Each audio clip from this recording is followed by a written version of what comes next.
안녕하세요. 해설가입니다. 오늘도 수고 많으셨고요. 먼저 오늘 이슈 좀 살펴보고 이제 시황이랑 종목들 보도록 하겠습니다. 네, LG화학 먼저 말씀드리도록 할게요. LG화학이 오늘 이제 확정이 됐죠. 분사가 확정이 됐습니다. 이제 12월에 LG에너지 솔루션이라고 분사를 해서 내년에 이제 상장시킬 예정입니다. 그리고 분할은 이제 물적 분할로 확정을 지었고요. 이제 오늘 물적 분할 확정 내용이 나오면서 좀 추가적으로 하락을 하는 모습인데요. 오늘 이제 장중에 커뮤니티 올려드릴 때 한 이 정도쯤에 주가가 와 있었는데 61선까지 좀 열려 있었거든요. LG화학이. 근데 이제 12시 반 지나고 나서 갑자기 내려오면서 61선을 이제 도달을 했습니다. 이 얘기는 어느 정도 이제 단기 저점이 좀 형성이 된 것 같아요. LG화학은. 그래서 이제 뭐 내일이나 추후 흐름은 어느 정도 이제 반등이 되돌릴 수 있는, 반등이 이제 나올 수 있는 구간에 좀 진입을 했다 이렇게 보여지고요. 이 전고점까지 올라갈 수 있느냐 하면은 지금 여기 매물이 좀 많이 생기면서 오늘 거래량까지 좀 증가를 했기 때문에 전고점까지는 좀 시간이 필요하면서 좀 이렇게 매물 소화도 하고 움직이지 않을까 이렇게 생각을 합니다. 이제 이렇게 보시면 될 것 같아요. 이제 물적 분할을 하기로 했고 이제 100% 자회사로 에너지를 이제 두는 거니까 당장은 변한 게 없습니다. LG화학에. 당장은 변한 게 없고요. 대신 이제 내년에 좀 상장을 하고 요런 내용이 있을 수 있으니까 올해 안으로 좀 이제 쇼부를 봐야겠죠. LG화학은. 이제 LG화학을 가지고 계신 분들이라면 올해 안에 이제 어느 정도 이제 올라오고 하면은 좀 매도를 하고 요런 전략이 좋아 보입니다. 내년으로 가고 이제 상장을 앞두고 상장을 해버리면요. 뭐 그 전에 모멘텀은 받을 수 있지만 이제 떨어져 나가는 거거든요. LG화학에서. 그럼 LG화학은 이제 주구장창 가지고 갈 수는 없죠. 우리나라는 이제 자회사 이제 지분평가 가치를 높게 쳐주지는 않기 때문에 올해 안에 LG화학은 좀 결정을 해야 된다. 이렇게 말씀을 드리도록 하겠습니다. LG화학이 이렇게 주가가 많이 올랐는데요. LG는 이만큼 따라오지 못했죠. 그렇게 지금 우리나라는 좀 지분평가 반영을 크게 해주지 않습니다. 이 LG화학이 우리나라에서 1등 종목이었죠. 주도주 군들에서도 가장 많이 올라왔고 그런 종목인데 LG화학이 이렇게 계속 무너지면 안 됩니다.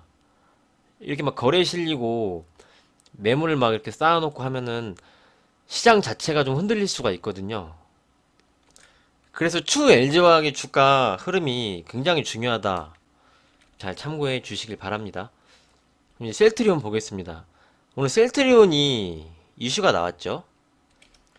이 내용은 이제 말씀드렸던 내용인데요. 이제 코로나 항체 치료제 식약처에서 233 동시 진행을 하는 겁니다. 승인이 나왔습니다, 오늘. 장 마감하고 이제 나왔죠. 셀트리온은 왜 항상 장 마감하고 이런 호재들이 나오는지 좀 되게 의아합니다. 그러면서 이제 기다렸던 내용이 좀 나왔고, 연내 마무리를 하고 출시를 할 계획입니다. 치료제 생산은 이제 9월부터 한다고 했죠.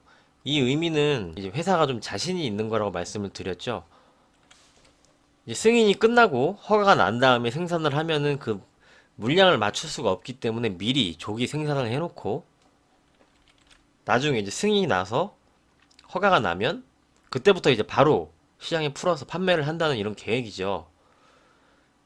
셀트리온은 9월에 생산을 시작을 하고요. 녹십자 혈장 치료제는 10월에 생산을 시작을 한다고 했습니다.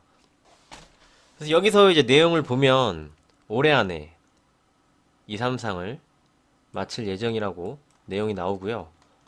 이제 미국, 루마니아 등 5개국 이제 임상시험 신청 계획 중이고요. 이미 영국에서는 일상이 승인이 돼서 지금 일상 진행 중이죠. 이런 내용이 있습니다. 내용을 미리 알고서 셀트리온에 접근을 하시는 것과 모르고 이제 셀트리온을 보시는 거랑은 좀 차원이 있습니다. 그래서 이제 이슈들을 먼저 말씀을 드렸고요. 원래 이제 셀트리온이 요때 이제 올라가려고 자리를 잡았었죠. 이제 거래량이 증가를 하면서 추세를 이제 돌파한 이날입니다. 근데 이날 이제 레포트가 나왔죠. JP 모간에서 셀트리온은 고평가돼 있다. 이런 내용이 나오면서 이제 주가가 다시 좀 하락을 했는데, 오늘 내용으로서 좀 다시 한번 반전의 기회를 잡은 게 아닌가 좀 생각을 하고요. 셀트리온이 우리나라에서는 많이 유명하진 않죠. 셀트리온이라는 회사는 사람들이 많이 알긴 하는데 자세히 많이 아시는 분들은 별로 없어요. 근데 외국에서는 셀트리온이 굉장히 조명받고 한 회사거든요. 근데 우리나라에서는 좀 저평가를 받고 있는 기업이라고 개인적으로 좀 생각을 합니다. 그래서 이제 셀트리온은 호재도 나왔고 내일부터 주가의 좋은 흐름을 기대해 볼 수 있는 구간이라 이렇게 생각을 합니다. 셀트리온은 이렇게 보고요. 내일 흐름 보고 또 말씀을 드리도록 하겠습니다. 그럼 이제 시황 보고 볼 수 있는 종목들 보는 시간 갖도록 하겠습니다. 오늘 마감은 코스피가 1.22% 하락, 코스닥이 1.24% 하락을 하면서 이제 마감을 했습니다. 상대적으로 큰 하락이 좀 오랜만에 나왔죠. 이게 저는 이제 여기서 한번 올라가 주고 이렇게 내려올 줄 알았는데 이 전고점에서 딱 걸리면서 오늘 이렇게 하락이 나왔습니다. 수급을 한번 볼게요. 외국인이 1256억, 기관이 3356억, 코스피 시장에서 양매도가 나오고요. 코스닥 시장에서도 양매도가 나왔습니다. 근데 오늘은 이제 외국인이 선물도 팔고요. 콜옵션도 팔고 풋옵션을 샀습니다. 원웨이로 지금 하방을 오늘 본 거죠. 전부 다 이제 하방 포지션으로 오늘 당일 수급은 나왔다는 것을 말씀을 드리고요. 이게 이 선물이 장중에 5천억이 넘게 갔었습니다. 매도가. 그래서 좀 심리에 좀 더 악영향을 끼쳤다 생각을 하고요. 요즘 시장이 굉장히 변화가 빠릅니다. 이게 수급이 선물도 갑자기 뭐 5, 6천억씩 뺐다가 다시 사주고 이렇게 되게 투자자들을 혼란스럽게 하고 절대 이제 난이도가 쉬운 시장은 아니라고 좀 생각을 합니다. 지금 9월이 좀 많이 그렇죠. 그렇기 때문에 우리가 이제 접근해야 될 자세는 매수 매도를 할 때 좀 분할로 접근을 하고 특히 매수를 하실 때는 분할로 이제 조금 조금씩 떨어질 때마다 좀 모아서 단가를 맞춰놓고 그럼 또 시장이 또 오르거든요. 그럼 그때 또 반 정도는 챙겨주고 이익을 좀 반 정도는 확정을 지어놓고 나머지 물량으로 좀 대응을 하고 요렇게 움직여야 된다고 좀 생각을 합니다. 그렇게 하면은 이제 승률이 굉장히 높죠. 이제는 그 주식을 하면서 분할 매수는 필수라고 생각을 하시길 바랍니다. 이제 선택이 아니고요. 무조건 해야 된다. 이렇게 각인을 해놓고요. 시장에 참여하시길 권해드리겠습니다. 그래서 다시 시장을 말씀드릴게요. 그래서 오늘 좀 제법 센 하락이 나왔고 오늘 ETF 수급을 봐도 외국인이 코덱스 200 상승 쪽으로 가는 포지션이죠. 이걸 팔고요. 인버스를 상위권에서 매수를 했습니다. 그다음 이쪽에는 코스닥 150도 파는 모습이 나오고요. 기관도 인버스를 좀 많이 샀죠. 그다음에 레버리지를 파는 모습이 나왔습니다.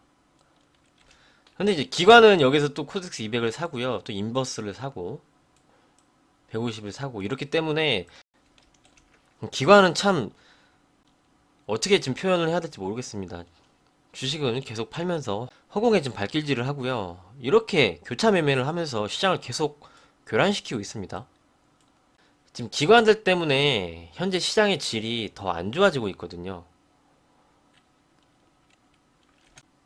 그래서 이 내용 말씀을 드리도록 하겠습니다. 그래서 시장의 지금 접근 구간이 조금씩 모아가면서 다시 한번 상승이 나올 때는 반 정도는 이익을 확정내고 뭐 5%든 6%든 이런 수익이 구간이 나오면 이익을 확정을 짓고 나머지 물량으로 좀 대응을 하면서 또 떨어지면 다시 모아가는 거죠. 그러면서 이렇게 시장에 접근을 하시는 것이 좋아 보인다 이렇게 말씀을 드리도록 하겠습니다. 그 다음에 말씀드릴 부분이 신용입니다. 신용. 신용이 계속 최고치를 갱신을 하고 있죠. 어제는 몇몇 증권사가 신용융자를 이제 중단을 하기도 했습니다. 한도가 소진이 돼서. 이 신용이 계속 증가하고 있기 때문에 너무 공격적으로 계속 포지션을 잡고 가다가 보면 시장이 만약에 이런다는 건 아니고요. 예를 들어서 이렇게 이런 구간이 한 번 더 나오죠. 그러면은 이 신용 물량이 악성 매물이 돼서 크게 출하가 돼서 시장에 추가 하락을 더 유발시킬 수가 있습니다. 그래서 오늘 이 신용도 보고 했는데 너무 많이 오르는 상황이어서 너무 좀 공격적으로 들어가지 마셔라 이렇게 말씀을 드린 내용인데요. 이 신용이 좀 부담 가는 수준에 와 있다 이렇게 말씀을 드리도록 하겠습니다. 현재 17조 5천억입니다. 역대 최고죠. 우리 구독자분들은요, 신용을 받거나 대출을 받아서 주식 투자를 하는 것은 절대 금지라고 이제 말씀드렸습니다. 기간이 한정되어 있으면요, 마음 자체가 조급해지기 때문에 급등주를 쫓고 시세가 빨리 올라가는 종목만 쫓을 수밖에 없습니다. 기간이 한정돼 있고 빨리 이 기간 내에 돈을 벌어야 되기 때문에 마음이 그렇게 움직여요, 사람이. 그런 행동은 좀 지양을 해주시고요. 이 매매, 이 트레이딩이라고 그러죠. 이제 매매 같은 거는 한 20% 정도의 비중, 소량만 하시는 거고, 주식은 우량주로 이제 계속 가져가시는 겁니다. 그게 주식 투자입니다. 이렇게 말씀을 드리도록 하고요. 종목들 보도록 하겠습니다. 그래서 최근에는 계속 경기주를 말씀을 드리고 있는데요. 오늘은 뭐 이제 호텔신라, 요런 쪽이 좀 오르는 모습이고, 아직도 싸죠? 오른 게 없습니다. 오른 게 없기 때문에 지금 오르는 거죠. 이런 종목이 굉장히 많습니다. 한국전력 말씀을 드렸죠. 한국전력을 좀 이제 모아 가셔도 된다 이렇게 언급을 드렸는데 그런 내용은 이제 한국전력이 올해 이제 흑자로 돌아섭니다. 이미 좀 흑자로 돌아섰죠. 이유가 이제 저유가 때문이거든요. 유가를 잠깐 보시면은 원래 이제 60달러 선에 있었죠. 근데 이제 코로나 이후로 이거는 이제 안 보셔도 되고요. 코로나 이후로 이렇게 떨어졌었습니다. 떨어졌다가 지금 다시 이렇게 와 있죠. 이 저유가 기조가 움직이고 있기 때문에 상대적으로 이제 전기 생산 단가가 좀 낮아졌거든요. 그러면서 좀 이익 모멘텀이 생겨서 영업이익률도 올라가고 하면서 이제 올해 흑자로 돌아선 겁니다. 근데 유가가 뭐 다시 한번 50달러 이상을 넘어서지 않는 한 그런 기조는 좀 계속 지속될 거다 이렇게 보고 있습니다. 이 재무제표를 보면은 2018년 적자가 났죠. 2019년 적자가 났습니다. 올해 이제 컨센서스가 흑자로 이제 돌아서는 것으로 나오고 있습니다. 그러면서 이제 주가는 장기적으로 하락을 했죠. 이렇게 월봉으로 볼게요. 이제 제대로 된 반등 하나 없이 계속적으로 내려왔습니다. 그러면서 대저점에 와 있죠. 그러면서 이 저점에서는 매수 거래량이 좀 늘어났습니다. 그래서 전혀 오르지 못한 종목 중에 이제 흑자로 돌아서는 한국전력. 대신 막 급하게 올라가진 않을 수가 있습니다. 이렇게 천천히. 오늘 좋은 표현을 해주신 분이 계셨는데 이제 이삭죽기 이런 거 있죠. 이런 쪽에서 한국전력 접근이 가능한 종목이고요. 오늘 이 호텔신라 이런 쪽이 움직여서 이제 뭐 포스코 이런 쪽도 좀 움직이려고 자세를 잡고 있는 것 같고 이, 이 정유사 쪽 있잖아요. 정유사 쪽은 아직은 더 보셔야 됩니다. 아무리 못 올라도 이 GS SOL 이쪽은 좀 더 보셔야 된다는 점을 말씀을 드릴게요. 이유가 지금 정제 마진이 좋아야 되는데요. 정제 마진이 좋지가 않습니다. 팔아도 손실이 나는 구조예요. 지금 정제 마진이. 정제 마진이 뭐냐면은 이제 원유를 수입을 해서 그걸 정제를 하죠. 정제를 해서 뭐 이제 경유를 만들고 휘발유를 만들고 뭐 이렇게 나눕니다. 이게 정제를 하는 건데요. 거기서 이제 마진율이 되게 좋지가 않습니다. 마이너스권이기 때문에 팔면은 손해가 나요. 그렇기 때문에 이쪽은 좀 더 지켜보셔야 됩니다. GS S-오일. 이쪽은 못 올랐다고 무턱대고 덤비는 종목이 아니고 정제 마진 추이를 좀 지켜봐야 된다. 이렇게 말씀드릴게요. 그리고 이제 미디어의 최강자 CJ ENM 이런 종목도 전혀 오르지 못했죠. 그리고 이 말씀을 한번 드릴게요. 이제 GKL, 이제 강원랜드 두 종목이 있는데 이제 카지노 쪽이죠. GKL은 이제 외국인 상대 카지노 하는 회사인데요. 지금 장기적인 저점이 와 있죠, 지금. 연봉으로 보면은 저점을 갱신을 했습니다. 코로나 때문에 장사가 안 되는 거죠. 외국인 관광객이 줄었기 때문에 외국인 카지노 쪽이 잘 될 리가 없습니다. 그런데 만약에 내가 지금 장기 투자를 한다고 생각을 해보면 내가 1, 2년 장기 투자를 한다 생각을 하면은 이제 코로나 치료제는 언젠간 나오겠죠. 이제 내년에 나올 예정입니다. 코로나 치료제가 나오고 이제 각국 봉쇄령도 다 풀리고 예전처럼 생활이 이제 돌아갔다고 생각을 하면 다시 관광객도 늘 것이고 예전처럼 이제 정상화가 되는 겁니다. 그러면 이런 GKL 같은 종목들은 외국인이 다시 유입이 되고 하면은 다시 매출이 늘겠죠. 그러면 이 자리가 대저점이라는 겁니다. 장기 투자를 할 수 있는 종목이 이런 종목이죠.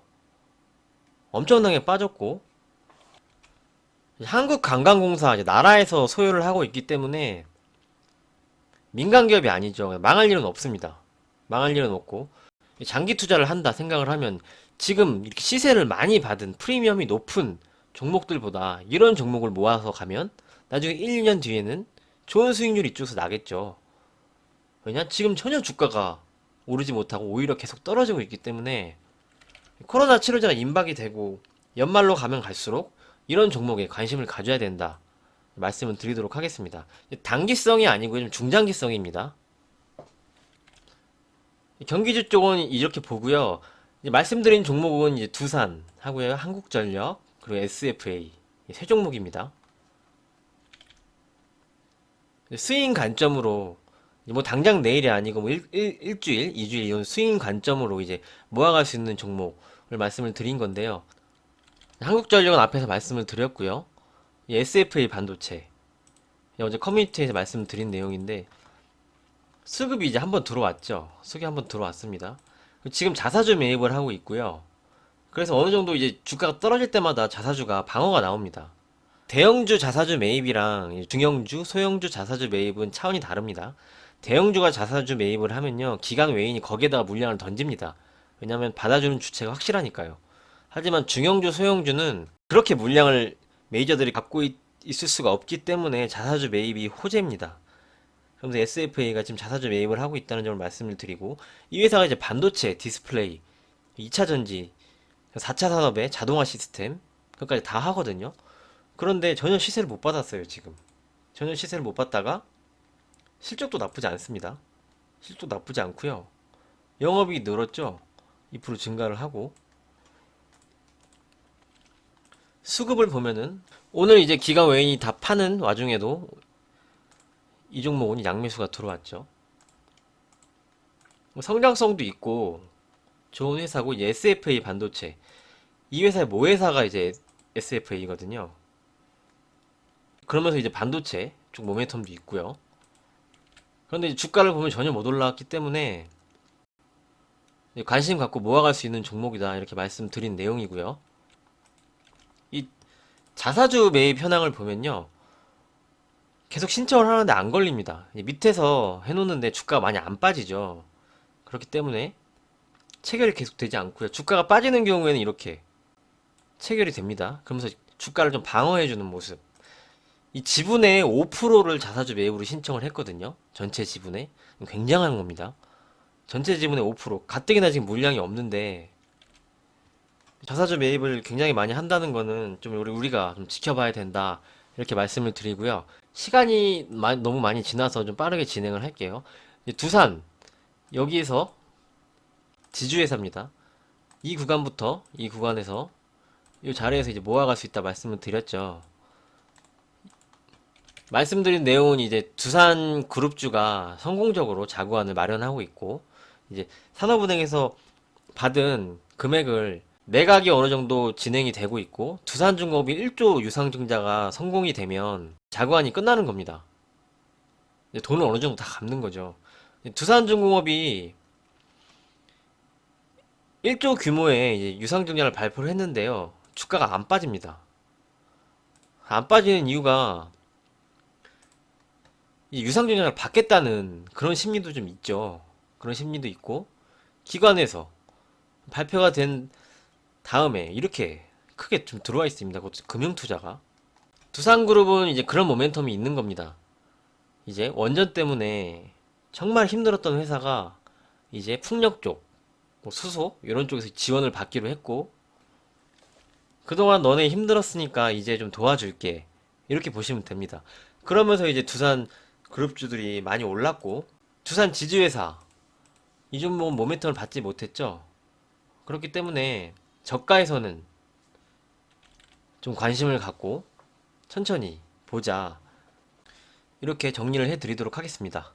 말씀드린 대로 지금 장은요, 너무 공격적으로 바로바로 들어가시는 것보다는 조금씩 분할로 접근을 하고 시장이 다시 상승 시 종목별로 이제 반등이 나오고 좀 상승이 나오면 이익도 좀 짓고 이렇게 하면서 계속적으로 접근을 하시길 바라고요.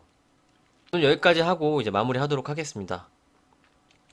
항상 감사드리고요. 수고 많으셨습니다. 감사합니다.